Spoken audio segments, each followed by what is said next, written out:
Good morning everyone. Digital learning के इस online class में आप सबका फिर से बहुत बहुत स्वागत है। आज के वीडियो में जो है हम लोग जानेंगे फैट्स के बारे में, यानी कि वसा के बारे में। इसमें भी कुछ ज़्यादा जानने का है नहीं, जो बेसिक चीज़ें हैं वो मैं आप लोगों को बता दे रहा हूँ। बाकी आप लोग बुक ज़रूर पढ़िएगा इसकी अधिक जानकारी के लिए। तो हमारे जो वसा होते हैं वो फैटी एसिड और ग्लिसरॉल से निर्मित होते हैं। जैसे प्रोटीन के बारे में हम लोगों ने जाना था, कार्बोहाइड्रेट्स के बारे में जाना था, उसी तरह जो है वसा जो होते हैं हम लोग के वो क्या होते हैं, यह एक फैटी एसिड और ग्लिसरॉल से निर्मित होते हैं। अब ये ग्लिसरॉल और फैटी एसिड यानी कि वसा अम्ल, फैटी एसिड को जो है हम लोग वसा अम्ल भी बोलते हैं हिंदी में। तो ग्लिसरॉल और जो फैटी एसिड होते हैं वो हमारा कार्बन, हाइड्रोजन तथा ऑक्सीजन के कंपाउंड होते हैं। यानी कि जो वसा अम्ल होता है या ग्लिसरॉल होता है, इसका निर्माण जो है कार्बन, हाइड्रोजन और ऑक्सीजन के यौगिक से बनता है। यानी वे सारे मिल के मिक्स होकर के ही उनके कुछ अणु, परमाणु जो होते हैं केमिस्ट्री में बहुत पढ़ते हैं हम लोग, तो वे सारे मिलकर ही जो है क्या होता है, एक वसा का निर्माण हम लोग का होता है। अब ये वसा जो है क्या करता है कि हमारे शरीर में अधिक समय के लिए अधिक मात्रा में एनर्जी के रूप में स्टोर रहता है। जैसे पिछले क्लास में हम लोगों ने कार्बोहाइड्रेट्स के बारे में जाना था कि ये शरीर में जो है ऊर्जा का मुख्य स्रोत होता है। तो फैट जो होते हैं यानी कि जो वसा होते हैं, वसा भी क्या करते हैं, ये अधिक लंबे समय तक जो ऊर्जा स्टोर होने का होता है तो वो वसा में होता है। और साथ ही साथ अधिक मात्रा में और अधिक लंबे समय तक ऊर्जा स्टोर कर सकता है कौन, तो ये कर सकता है फैट यानी कि वसा। अब जो वसा होते हैं इनके जो स्रोत होते हैं मुख्य रूप से दो तरह के होते हैं, यानी कि दो स्रोतों से हमें मिलती हैं। एक होता है जानवरों से यानी कि जीव जंतु जगत, और दूसरा होता है प्लांटों से यानी कि वनस्पति जगत। अब यहाँ पे जैसे मैंने दिया हुआ है फ्रॉम एनिमल्स, यानी कि जानवरों से, जीव जंतु जगत से जिसको बोल सकते हैं जीव जगत। इसमें जो है हम लोग को बटर के रूप में यानी कि मक्खन के रूप में प्राप्त होता है, घी के रूप में प्राप्त होता है, फिश ऑयल यानी कि मछली का तेल, और ऐसे ही चर्बी के रूप में भी बहुत मिलते हैं। तो ये सारे स्रोत जो होते हैं बटर, घी, फिश ऑयल, चर्बी वगैरह, ये सारे के सारे जो हैं हमें एनिमल से प्राप्त होते हैं। यानी कि इनका स्रोत, इस वसा का स्रोत जो होता है वो हमारा क्या होता है, फ्रॉम एनिमल्स यानी कि जीव जगत से होता है। अब इनके अलावा जो है कुछ प्लांट्स जगत में भी होते हैं। तो प्लांट्स यानी कि वनस्पति जगत में होते हैं। तो इसमें जो भी ऑयल्स हम लोग कुकिंग में इस्तेमाल करते हैं या फिर ऐसे लगाने में इस्तेमाल करते हैं, वो सारे ऑयल्स लमसम जो है उसमें फैट्स मौजूद होते हैं, वसा मौजूद होते हैं, और वो वनस्पति जगत से आते हैं। जैसे कि हमारा हो गया ग्राउंड नट्स ऑयल यानी मूंगफली का तेल, दूसरा है कोकोनट्स, नारियल या नारियल का तेल, ये है सनफ्लावर ऑयल्स, सूरजमुखी का तेल, सोयाबीन ऑयल्स यानी कि सोयाबीन ऑयल्स होता है। तो ये सारे जो ऑयल्स होते हैं, ग्राउंड, मूंगफली का तेल, नारियल का तेल, सनफ्लावर का तेल, मस्टर्ड ऑयल, सोयाबीन ऑयल, जो भी चीज़ें होती हैं ये हमें वनस्पति जगत से प्राप्त होते हैं, यानी कि प्लांटों, पेड़ पौधों से प्राप्त होते हैं। तो इसीलिए जो है इनको हम क्या कहते हैं कि ये वनस्पति जगत से प्राप्त वसा होते हैं। यानी कि वसा के स्रोत होते हैं मुख्य रूप से दो, पहला जो होता है एनिमल से, दूसरा होता है प्लांट से। अब बाकी एग्जाम्पल आप लोग यहाँ पे देख ही रहे हो। अब इनके स्रोत के आधार पर या फिर वसा के जो टाइप्स होते हैं उनको भी मुख्य रूप से दो प्रकार से बांट दिया गया है। पहला जो बांटा गया है, जो जीव जंतुओं से प्राप्त होते हैं उस वसा को हम लोग बैलेंस फैट बोलते हैं। बैलेंस फैट कहने का मतलब हो गया कि संतुलित वसा, संतुलित वसा। और दूसरा जो होता है हमारा वो होता है अनबैलेंस फैट जो कि हमें मिलते हैं पेड़ पौधों से, ये होता है असंतुलित वसा।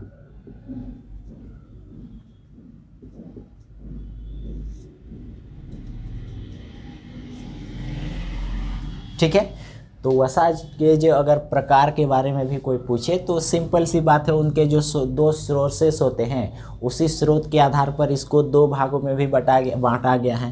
पहला जो है वो है बैलेंस फैट्स और दूसरा जो है अनबैलेंस फैट, यानी कि संतुलित वसा और असंतुलित वसा। साथ ही साथ इसमें ये बातें याद रखनी है कि जो वसा जो है जीव जगत से प्राप्त होते हैं, जैसे घी हो गया, मक्खन हो गया, बटर हो गया, या फिर जो और लिखे हैं फिश ऑयल वगैरह हो गए, ये सारे यानी कि जीव जगत से प्राप्त होने वाले वसा जो होते हैं वो हमारे क्या होते हैं, संतुलित यानी कि बैलेंस फैट्स होते हैं। और जो वनस्पति जगत से, पेड़ पौधों से सूरजमुखी का तेल हो गया, मूंगफली का तेल हो गया, नारियल का तेल हो गया, सरसों का तेल हो गया, ये सारी चीज़ें जो हमें मिलती हैं ये हमारे होते हैं अनबैलेंस फैट यानी कि असंतुलित वसा। ठीक है, तो ये जो है हमारा, ये याद रखना है कि टाइप्स ऑफ फैट्स में जो है 2 टाइप्स के फैट्स होते हैं। पहला जो होता है बैलेंस फैट और दूसरा जो है अनबैलेंस फैट, यानी कि फ्रॉम एनिमल अगर आ जाए तो वो बैलेंस फैट होगा और अगर फ्रॉम प्लांट्स आ जाए तो वो हमारा अनबैलेंस फैट होगा। अब रिक्वायरमेंट्स ऑफ फैट्स के बारे में देख लेते हैं, यानी कि वसा की आवश्यकता। तो वसा की आवश्यकता जो है हम लोग के पाचन क्षमता और हमारे हल्के या भारी कार्य करने पे डिपेंड करता है, यानी कि हम लोग कितना खाना पचा सकते हैं, किस टाइप के खाने को पचा सकते हैं, इस बात पर निर्भर करता है कि हमें वसा की कितनी ज़रूरत है, या तो फिर हम जो कार्य करते हैं वो कितना भारी काम करते हैं, हार्ड वर्क कर रहे हैं या फिर कोई आसान सा लेज़ी काम कर रहे हैं, तो उस पर भी डिपेंड करता है। एक्चुअल में होता क्या है कि हम लोग अधिक काम करते हैं तो हमारा जो एनर्जी होता है वो अधिक बर्न होता है, और जब एनर्जी अधिक बर्न होगा तो जो फैट होते हैं वो भी अधिक यूज होता है। और अगर हल्के काम करते हैं तो हम लोग के एनर्जी स्टोर रहते हैं, वो उतना बर्न नहीं हो पाते, और साथ ही साथ इनके हल्के यूज करने से हमें हल्के वसा की ज़रूरत होती है। तो वसा की रिक्वायरमेंट की बात करें तो ये इतना बात याद रखना है कि ये हमारे पाचन और कार्य क्षमता यानी हल्के भारे कार्य पर निर्भर करता है। लेकिन फिर भी इसकी कुछ एक निश्चित मात्रा हम लोग रखे हैं कि अगर हम लोग जितनी कैलोरी का भोजन एक दिन में करते हैं, जैसे कार्बोहाइड्रेट में भी आप लोगों को मैंने बताया था कि एक दिन में अगर कितनी कैलोरी का भोजन करते हैं उसमें से जो है 45 to 65% कार्बोहाइड्रेट्स की मात्रा होनी चाहिए। तो इसी तरह से फैट में भी जो है हम लोगों को क्या करना पड़ता है कि एक दिन में हम लोग जितनी कैलोरी का भोजन करते हैं उसमें से 20 से 30% जो है वसा होना आवश्यक है। यानी कि अगर 100 कैलोरी का भोजन हम लोग कर रहे हैं तो उसमें से 20 से 30 कैलोरी भोजन जो है उसमें वसा मौजूद होना चाहिए। ठीक है, तो ये सारे पॉइंट्स है। अब जो है अगले पॉइंट्स को हम लोग देखते हैं, deficiency of fats and excess of fats के बारे में। ओके, तो नेक्स्ट पॉइंट जो हम लोग का है ये हमारा है फंक्शंस ऑफ फैट्स, यानी कि वसा के कार्य। तो वसा के क्या क्या कार्य होते हैं? तो वसा जो है बहुत सारे कार्य करते हैं, इनमें से प्रमुख या मुख्य कार्य जिसको हम लोग बोल सकते हैं वो क्या करते हैं कि हमारे शरीर को ऊर्जा देते हैं, साथ ही हमारे शरीर में गर्मी भी प्रदान करते हैं, इसीलिए जो मोटे लोग होते हैं उन लोगों को अधिक गर्मी लगते हैं। और साथ ही साथ ये क्या करते हैं, फैट के द्वारा जो है विटामिन ए, डी, ई और के भी प्राप्त होता है। जो विटामिन ए, डी एवं के होते हैं ये क्या होते हैं, वसा में घुलनशील होते हैं, यानी कि फैट सोल्यूबल विटामिन्स होते हैं। और इन विटामिन्स जो है कौन कौन, विटामिन ए, डी, ई एवं के, ये जो 4 विटामिन होते हैं फैट सोल्यूबल होते हैं। तो इनको बनाना भी या फिर इनको बनाने का कार्य भी जो होता है वो क्या होता है, फैट्स का होता है, यानी कि वसा का होता है। दूसरा क्या है कि ये बॉडी टेम्परेचर को भी कंट्रोल करके रखता है, यानी हम लोग के शरीर में अगर वसा की सही मात्रा रही तो हमें ज़्यादा ना गर्मी लगेगा और ना ही ज़्यादा ठंडी लगेगा। यानी वातावरण के या फिर इन्वायरमेंट के साथ कहें तो हम लोग तुरंत से क्या कर जाते हैं, उसके अनुकूल अपने आप को ढाल लेते हैं। तो यहाँ पे इसीलिए बोला गया है कि ये बॉडी टेम्परेचर को भी क्या करता है, कंट्रोल करता है। नेक्स्ट जो है ये क्या है कि चमड़ी के नीचे उपस्थित वसा संक्रमण से बचाता है। यानी हम लोग के जो स्किन होते हैं, स्किन के नीचे या स्किन के बाद जो लेयर होता है फैट्स का, वो क्या करते हैं, हम लोग के संक्रमण यानी किसी भी इन्फेक्शन से बचाते हैं। यानी कि कोई भी अगर कुछ इन्फेक्शन हम लोग को होने वाला रहता है तो स्किन में जाएगा, फिर वो फैट के लेयर को पार करेगा, तब जाके हमारे बॉडी में प्रवेश कर सकता है। अगर सही वसा रहा तो ये क्या करता है कि इन्फेक्शन वाले जो भी कीटाणु, बैक्टीरिया या वायरस होते हैं उनको जो है अपने लेयर तक ही रोक लेते हैं। हो सकता है तब तक जो है जो भी वायरस बैक्टीरिया हो वे क्या हो जाते हैं, डेड हो जाते हैं, वे हम लोग के बॉडी के अंदर तक प्रवेश नहीं कर पाते। और अगर वसा ही हम लोग के शरीर में नहीं रहा, सिर्फ चमड़ी रहा, तो वो तो तुरंत आर पार हो जाएगा ना। तो आर पार हो जाएगा तो हम लोग के बॉडी को जल्दी इफेक्ट करेगा। तो ये बात है कि चमड़ी के नीचे जो भी वसा यानी स्किन के नीचे, स्किन के बाद का लेयर जो भी फैट्स का होते हैं वे क्या करते हैं, हमें इन्फेक्शन से भी बचाते हैं। नेक्स्ट पॉइंट जो है हमारा वो है डेफिशिएंसी ऑफ फैट्स, यानी कि वसा की कमी से क्या होता है। तो जाहिर सी बात है, पहली बात तो वसा की कमी से हम लोग के त्वचा जो स्किन होते हैं वो शुष्क हो जाते हैं, यानी कि ड्राई हो जाते हैं, रूखा हो जाता है, ये होता है। दूसरा क्या होता है, ये इसमें जो है कार्बोक्सिलिक एसिड की मात्रा अधिक हो जाने की वजह से, जब वसा की कमी होती है, ठीक है, जब वसा की कमी होती है तो कार्बोक्सिलिक एसिड की जो मात्राएं होती हैं वे अधिक हो जाती हैं, और इसके वजह से जो है हम लोगों के पैरों में सूजन आने लगता है, धीरे धीरे पानी की तरह क्या बोलते हैं भरने लगता है। फलेरिया टाइप का जो देखे होंगे आप लोग, उस टाइप से भी क्या होता है, फलेरिया होता नहीं एक्चुअली, वो तो खैर अलग डिजीज है, लेकिन उस टाइप से ही जो है हम लोग का पैर जो है क्या होता है, धीरे धीरे वसा की कमी से फूलने लगता है। यानी सीधी सी बात याद रखना है कि वसा की कमी होगा तो कार्बोक्सिलिक एसिड की मात्रा बढ़ेगी, और उससे अगर कार्बोक्सिलिक एसिड की मात्रा बढ़ती है तो हमारे शरीर में जो है क्या होगा, फूलने लगेगा, स्वेलिंग आने लगेगा, या फिर पैरों में भी सूजन आने लगेगा। नेक्स्ट जो होता है, फैटी एसिड की कमी से फ्राइनोडोर्मा डिजीज़ हो सकती है, ठीक है। यानी कि वसा से ही क्या बनता है, वसा अम्ल बनता है। अब वसा अम्ल अगर कमी हो गया उसका तो क्या हो जाएगा, हमें फ्राइनोडर्मा नामक डिजीज़ हो जाएगा, रोग हो जाएगा। अब ये फ्राइनोडर्मा क्या होता है इसको भी मैं क्लियर कर देता हूँ। बहुत लोगों में आप लोगों ने देखा होगा कि क्या होते हैं कि जो एड़ियाँ होती हैं वे फटने लगते हैं। किसी किसी का तो नॉर्मल हल्का फटता है, लेकिन किसी किसी का बहुत ज़्यादा ही फटने लगता है। और साथ ही यहाँ एल्बो वगैरह में भी देखते हैं हम लोग कि इस जगह का जो एल्बो होते हैं वे भी फटने लगते हैं। तो ये डिजीज़ जो होता है यही क्या होता है, फटने का, चाहे वो एड़ी फट रहा हो या फिर एल्बो के जगह फट रहे हो, यही होता है हम लोगों का क्या, फ्राइनोडर्मा। और ये रोग होता है किसकी कमी से, फैटी एसिड की कमी से। और जो फैटी एसिड बनता है वो तो वसा से ही बनता है। तो सिंपल सी बात समझना है कि जब वसा की कमी होगा तो हमें जो है फ्राइनोडर्मा नामक डिजीज़ भी हो सकता है।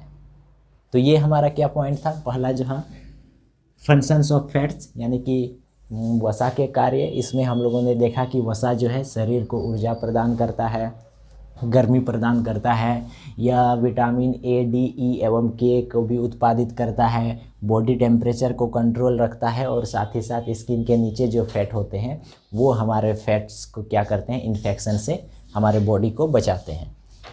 इनके डेफिशिएंसी में हम लोगों ने देखा कि त्वचा जो है, स्किन हमारा, वो क्या हो जाता है, बहुत ही ड्राई हो जाता है। साथ ही कार्बोक्सिलिक एसिड की जो क्वांटिटी होती है, मात्रा होती है, वो उसके बढ़ जाने की वजह से जो है पैरों में सूजन आने लगती है, या शरीर के अन्य जगहों में सूजन आ सकती हैं। दूसरा और तीसरा फैटी डेफिशिएंसी इसमें हम लोगों ने देखा कि फैटी एसिड की अगर कमी हो जाती है तो इसके वजह से क्या होता है, फ्राइनोडर्मा नामक रोग होता है। और फ्राइनोडर्मा रोग भी मैंने आप लोगों को बताया कि एड़ियाँ फटने लगती हैं, एल्बो के जगह में फटने लगते हैं, यानी फटने की बीमारी हो जाती है, ड्राइनेस आ जाती है स्किन में बहुत अधिक, यही होता है हमारा फ्राइनोडर्मा। अब एक पॉइंट हम लोग का एक है एक्सेस ऑफ फैट्स, इसको भी हम लोग देख लेते हैं। ओके, तो नेक्स्ट पॉइंट जो हम लोग का है, ये हम लोग का है एक्सेस ऑफ फैट्स, यानी कि वसा की अधिकता। जब वसा की हम लोग अधिक मात्रा ले लेते हैं, जितनी हम लोग को ज़रूरत है, आवश्यकता से अधिक खाते हैं, तो उस स्थिति में जो है हम लोगों को क्या क्या चीज़ों का सामना करना पड़ सकता है या किन किन अवस्थाओं से हमें गुजरनी पड़ सकती है। तो फर्स्ट जो है हम लोग का, तो अधिक वसा का सेवन अगर हम लोग करते हैं तो जाहिर सी बात है हम लोग का शरीर मोटापा का शिकार हो जाएगा, हम लोग अधिक मोटाने लगेंगे, तोंदू बन जाएंगे, पेट सब ऐसे ऐसे निकल जाएगा। दूसरा जो होता है वो होता है हार्ट डिजीज, यानी कि हृदय रोग संबंधित बीमारियां जो हैं होने लगती हैं। हृदय रोग होता है यानी ये हृदय में जाहिर सी बात है कि चर्बियाँ जमने लगती हैं, जो ब्लड पंपिंग का सिस्टम होता है या फिर जो उसकी टाइमिंग होती है उसमें भी क्या होता है बाधा उत्पन्न होने लगता है, वो सही ढंग से ब्लड पंप नहीं कर पाता है। तो जाहिर सी बात है कि इस स्थिति में क्या होगा, हृदय संबंधित बीमारियां उत्पन्न होगी। इसके बाद वाला जो होता है थर्ड नंबर, वो हम लोग का होता है कि ब्लड सर्कुलेशन में बाधा उत्पन्न करती है और साथ ही ये एथेरोस्क्लेरोसिस नामक रोग को उत्पन्न करती है। ठीक है, क्या करता है ये, ब्लड सर्कुलेशन में बाधा उत्पन्न करती है और एथेरोस्क्लेरोसिस नामक रोग उत्पन्न करते हैं। अब एथेरोस्क्लेरोसिस क्या होता है, ये वही होता है कि जो हम लोग के वेन्स होते हैं या फिर जो आर्टरीज होते हैं उसमें क्या करते हैं, ये धीरे धीरे चर्बियाँ जमने लगती हैं और जब चर्बी उसमें अधिक मात्रा में जम जाता है तो उस पर क्या पड़ता है, वेन्स पे दबाव पड़ता है और वेन में दबाव पड़ेगा तो जाहिर सी बात है वेन क्या करता है, ब्लड का सर्कुलेशन करता है, खून को पाइप के जैसा लेके जाता है, लेके आता है कि नहीं। और उसी में अगर चर्बियाँ जम जाएगी तो वो सही ढंग से रक्त जो है उसमें प्रवाह नहीं कर पाएगा और इसी बीमारी को जो है हम लोग क्या बोलते हैं, एथेरोस्क्लेरोसिस बीमारी बोलते हैं, डिजीज़ बोलते हैं। नेक्स्ट जो है वो हमारा क्या है कि किडनी स्टोन हो सकता है। अगर ज़्यादा वसा का इस्तेमाल करेंगे, ज़्यादा वसा का सेवन करेंगे तो हमारे गुर्दे संबंधित पथरी जो होती है वो भी हो सकता है। तो ये सारे पॉइंट थे हम लोग के वसा में। आज के वसा क्लास में हम लोगों ने क्या क्या जाना, तो वसा क्या है जाना, वसा फैटी एसिड और ग्लिसरॉल से मिलकर बनते हैं और ये ग्लिसरॉल जो है हाइड्रोजन, ऑक्सीजन और कार्बन से मिलकर बनते हैं, ये हम लोगों ने जाना। फिर सोर्सेस के बारे में जाना कि वसा के स्रोत जो है मुख्य रूप से दो तरह से मिलते हैं। पहला जो होता है वो होता है फ्रॉम एनिमल्स, और एनिमल्स इसमें कुछ एग्जाम्पल जाना है, घी, बटर, फिश ऑयल वगैरह जाना। और जो एनिमल्स से वसा हम लोगों को मिलते हैं उस वसा को जो है हम लोग बैलेंस फैट बोलते हैं, यानी कि संतुलित वसा बोलते हैं। दूसरा स्रोत जो होता है वो हम लोग का होता है वनस्पति जगत से, और जो वनस्पति जगत से वसा हम लोगों को मिलते हैं वो हमारा अनबैलेंस फैट होता है, जैसे कि आपका हो गया सोयाबीन ऑयल से मस्टर्ड ऑयल या फिर ग्राउंडनट्स ऑयल, कोकोनट्स ऑयल, ये सारी चीज़ें हो गई। इसके बाद हम लोगों ने क्या देखा कि रिक्वायरमेंट्स के बारे में, कि वसा का रिक्वायरमेंट्स कितनी होती है, तो ये 20 to 30% एवरी डे जितनी कैलोरी का भोजन लेते हैं उसमें जो है 20 से 30% का कैलोरी हम लोग वसा का होना चाहिए।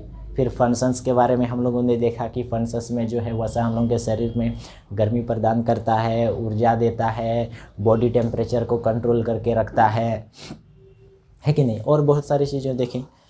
फिर हम लोग डेफिशिएंसी में भी जाना, इसमें मुख्य रूप से एक बीमारी के नाम के बारे में हम लोगों ने जाना, फ्राइनोडोर्मा। फ्राइनोडोर्मा बीमारी होता क्या है, तो ये होता है एल्बो के पास फट जाता है, एड़ियाँ फटने लगती हैं या बॉडी की और जगह भी शुष्क होके उसमें ड्राइनेस आ जाती है, ये सारी होती हैं डेफिशिएंसी की वजह से। और एक्सेस के बारे में तो अभी हम लोगों ने देखा है कि हार्ट डिजीज हो सकता है, ब्लड सर्कुलेशन में बाधा उत्पन्न हो सकती है जिससे एथेरोस्क्लेरोसिस नामक बीमारी हो सकता है, ये सारी चीज़ें थी। और साथ ही साथ किडनी स्टोन भी हो सकता है। तो ये था हम लोग के आज के फैट का क्लास। अगले दिन हम एक नए न्यूट्रिएंट्स के साथ आएंगे। तब तक आप लोग सभी वीडियो को देखते रहिए, समझते रहिए, बुक भी पढ़िए ताकि और अच्छी तरह से समझ में आए। फिर मिलते हैं, तब तक के लिए थैंक यू।